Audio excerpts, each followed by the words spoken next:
Quais são os erros que o terapeuta, que você não pode cometer quando falamos de ajudar pessoas? São algumas orientações que eu vou te trazer aqui.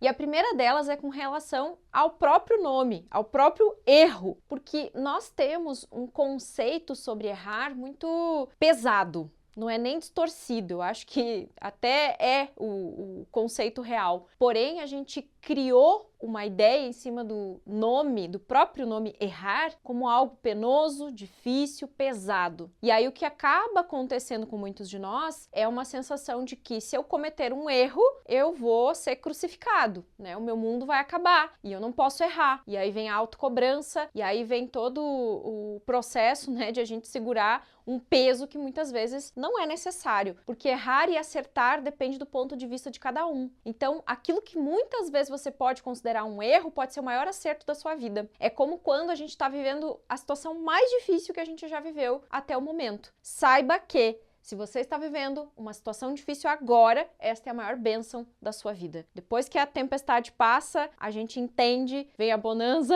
né? Que não é só um ditado popular, mas é real. Depois que passa a turbulência, a gente vê que as coisas se acalmam, se alinham, tudo entra no lugar, o aprendizado vem e a gente entende o porquê das coisas. Então, errar e acertar vai muito do ponto de vista de cada um. O que é certo para mim, às vezes, não é certo para você e vice-versa. Às vezes o que você acha que é um erro, eu acho que tá tudo certo. Então, depende muito de como a gente enxerga as coisas. Por isso a gente vai desmistificar algumas questões que eu vejo que são questões que qualquer pessoa que tem esse desejo, essa necessidade de contribuir, pode começar a perceber e se observar para ver o que tá fazendo e o que não tá fazendo, que é o ideal. Então, vamos juntos pra gente bater um papo sobre isso no vídeo de hoje.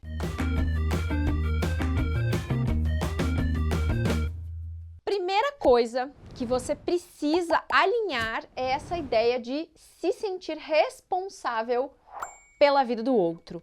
Ninguém, nenhum terapeuta, nenhum profissional é responsável pela vida da outra pessoa. Só ela é responsável por si mesma. Portanto, o nosso papel, quando estamos alinhados com a nossa missão, é orientar, ajudar a pessoa a descobrir o que é essencial para ela. Então, você, quando está no consultório ou quando você está se projetando para querer começar a atuar como terapeuta, primeira coisa que você precisa desmistificar e parar de cometer esse erro é pensar que você é responsável pela vida do outro, que é você que vai ter que fazer pelo outro aquilo que só ele pode fazer. Porque a gente tem, às vezes, essa visão distorcida das coisas, né? Entramos no consultório e assumimos o peso das dificuldades da pessoa para nós e achamos que é nós que temos que encontrar uma saída para a pessoa, quando, na verdade, quem vai encontrar a melhor saída é sempre o nosso cliente. E eu levei muito tempo para aprender isso, não foi tão rápido, porque eu era, sim, a pessoa que entrava no consultório e me colocava na postura do salvador. Ou seja, eu achava que eu estava ali para salvar o meu cliente e que eu tinha que fazer tudo por ele. Eu era responsável, eu tinha que salvá-lo das dificuldades que ele estava vivendo. Quando, na verdade, eu comecei a entender que a minha postura, a postura ideal, era buscar soluções, sim, buscar alternativas, trazer novas ideias, era pontuar coisas que a pessoa precisava resolver na vida dela, mas ela tinha que tomar as decisões. Estava na mão dela o poder de fazer o que precisava ser feito, não no meu, na minha mão, não na minha responsabilidade. Então, falar de se sentir responsável e de estar na postura do salvador está muito relacionado, né? Porque é muito comum a gente entrar nesse mundo e aí uma das coisas que começa a acontecer é que a gente quer ajudar todo mundo, a gente quer fazer aquilo que está transformando a nossa realidade, está mudando a nossa vida, a gente quer levar para todo mundo. E a gente entra num lugar muito perigoso quando a gente não se dá conta disso, que é o lugar de se tornar um salvador, porque às vezes a gente se coloca num papel e num lugar na vida das pessoas que realmente se torna pesado. Então, assim, lembra que no início eu falei, eu vou pontuar alguns erros que muitos cometem, que eu cometi, toda essa listinha que eu também fiz, né? Eu também cometi esses erros porque eu não sabia do que eu estou te trazendo aqui hoje. Tudo isso normalmente a gente faz de forma inconsciente, não é consciente, não é porque a gente quer, é porque a gente aprendeu que essa era a melhor maneira, mas para a gente poder entender um pouquinho e até para eu poder conceitual, contextualizar aqui, é que eu precisei falar que isso aqui são erros que a gente comete. Mas, na verdade, como eu disse antes, podem ser erros que, na verdade, vão te levar para o melhor acerto, né? Para as melhores opções para você fazer diferente. O terceiro erro que muitos cometem é querer ajudar quem não quer. Nossa, como eu vi isso. Eu até não fui tanto assim quando eu comecei como terapeuta, mas eu vi muita gente que fazia um curso, que lia livros, que fazia um monte de coisa e, meu Deus do céu, essas pessoas começavam a ficar birutas. Elas queriam convencer todo mundo de tudo que elas estavam fazendo e queriam ajudar quem não queria. Nossa, eu lembro muito de casos, até de clientes meus, de clientes que viravam terapeutas e que começavam a entrar nesse mundo, e eles vinham pro consultório com aquela ânsia de querer que o marido mudasse completamente, que os filhos entendessem que isso, que aquilo, na verdade era uma tentativa de salvar a si mesmo, mas que eles projetavam na vida do outro. Quase 100% das vezes daquilo que você quer levar para o outro, fazer pelo outro, aquela necessidade emergente de querer ajudar as pessoas, não é simplesmente ajudar as pessoas, mas é uma necessidade da sua alma. Sua alma está gritando por socorro. Quando você acolhe as suas dores, quando você entende os seus processos e começa a usar o caminho do desenvolvimento pessoal para se autocurar, se autodescobrir, se compreender como pessoa, naturalmente você deixa de ser um salvador e você deixa de querer carregar um peso que não é seu. Que na verdade esse desespero, essa ânsia de querer fazer para as pessoas é só um desejo ardente de dentro para fora da sua alma pedindo: ei, olha para mim, para um pouquinho de olhar para o outro, olha para mim primeiro, que depois eu vou te dar força para tu ajudar o outro. E essa é uma das coisas que eu falo muito no meu livro. Essa necessidade de fazer pelo outro, na verdade, é algo que você precisa buscar dentro de você para que você consiga nutrir a si mesmo. Porque aí quando a gente nutre, a gente se fortalece. Quando a gente se fortalece, a gente tem força para auxiliar o outro. Nesse jogo de não buscar direito o autoconhecimento para si, de não se desenvolver, de não olhar para suas dores e querer excluí-las, é que a gente vai querer olhar para a dor do outro, achando que a gente pode fazer pelo outro aquilo que a gente não está fazendo por nós. E aí vem aquela cobrança de achar que a nossa vida precisa estar perfeita.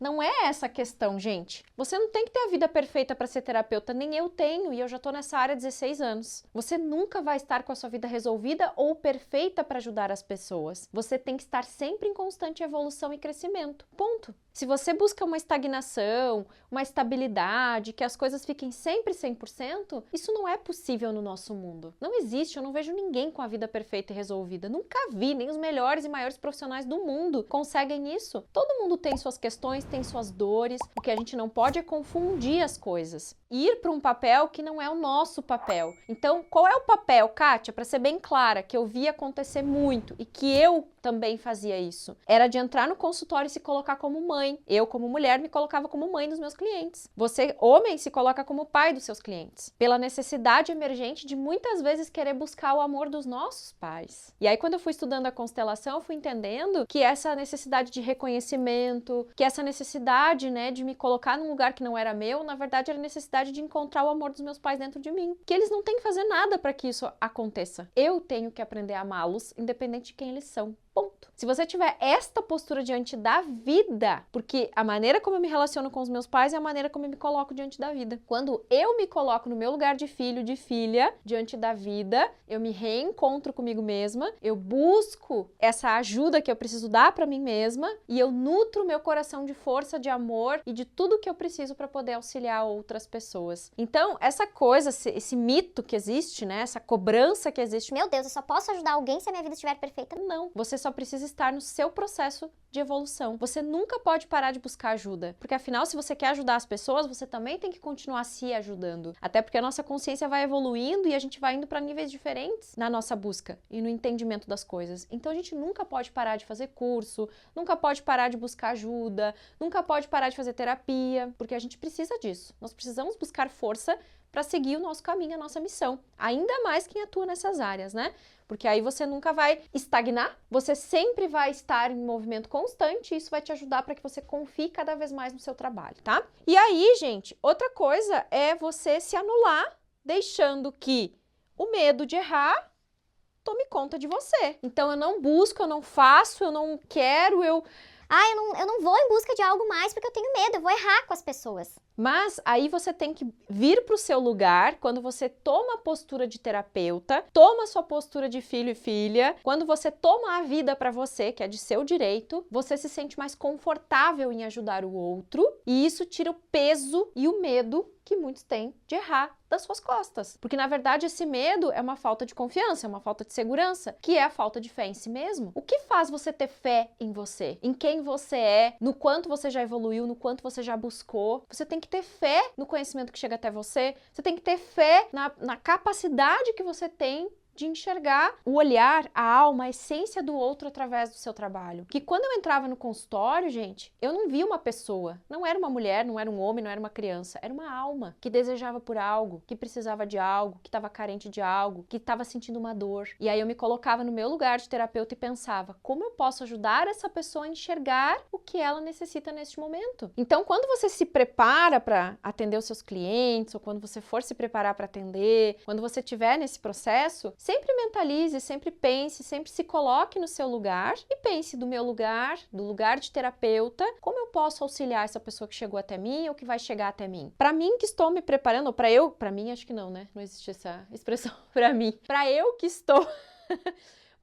estou aqui me preparando para ser terapeuta um dia, estou me qualificando, o que eu posso fazer de mais e melhor para que eu ajude as pessoas que vão chegar até mim no futuro? Então, tanto para quem está se preparando quanto para quem já é terapeuta, faça essa mentalização. Do meu lugar, do lugar que eu posso, que eu dou conta de ajudar. Essa expressão também é bem legal, porque ela tira esse peso, né? Meu Deus, tudo tem que estar 100% na minha vida. Não, gente, não tem que. Até hoje a minha vida não é 100%, tem coisas que eu quero, tem coisas que eu tenho que resolver, eu ainda tenho algumas dores que eu preciso trabalhar em mim, eu ainda tenho situações que me incomodam. Eu acho que isso só acaba o dia que a gente parte desse mundo. Enquanto estivermos aqui, a gente vai estar sempre em processo de evolução. Então não se cobre uma perfeição. Às vezes eu vejo a galera colocando alguns comentários, assim, porque elas não entendem o que eu quero dizer, né? Elas acham que eu quero que vocês sejam terapeutas displicentes, assim, que vocês não façam nada, que vocês simplesmente sejam terapeutas. Não, gente. Vocês têm que se profissionalizar, vocês têm que se qualificar, mas também não se cobrar uma perfeição que não existe. É simples assim. A mensagem é super simples. E aí cada um interpreta do jeito que quer, né? Mas eu acredito que você entendeu que alguns desses erros podem travar você, né? E manter você numa zona em que você não consegue sair do lugar e não consegue ajudar as pessoas como você poderia. Então trouxe aqui algumas orientações, algumas dicas para que você possa se soltar aí, começar a confiar mais, ter mais fé em você. Porque medo e fé fazem você acreditar em algo que não existe. Seus maiores medos fazem você acreditar em algo que não existe. Mesmo que seja algo que tenha acontecido, ainda assim não aconteceu de novo. Então não existe. Existiu, mas você pode soltar, você pode se libertar disso. Já aconteceu. Lá atrás você fez o que você pôde na condição que tinha. Hoje você se reinventa, muda o seu eu, a sua essência e transforma a sua realidade. Então medo e fé fazem você acreditar naquilo que não existe. Que tal você ter fé ao invés de medo? Que tal você ressignificar isso? Que tal você acreditar nas coisas boas que a vida pode te dar, mesmo que elas não existam ainda? Mas se elevar, né? E elevar a sua consciência para que você possa ser tudo que você merece ser. Tá certo, meus amores? Bora lá, que quem nasceu para ser terapeuta tem muito o que fazer. A vida tá te esperando, o mundo tá te esperando para que você faça o seu melhor, seja o seu melhor e ajude milhares de pessoas. Estamos juntos? Um beijo, até a próxima. Tchau, tchau. Tá certo, meus amores? Gostou desse vídeo? Dá um joinha e vamos lá, bora junto.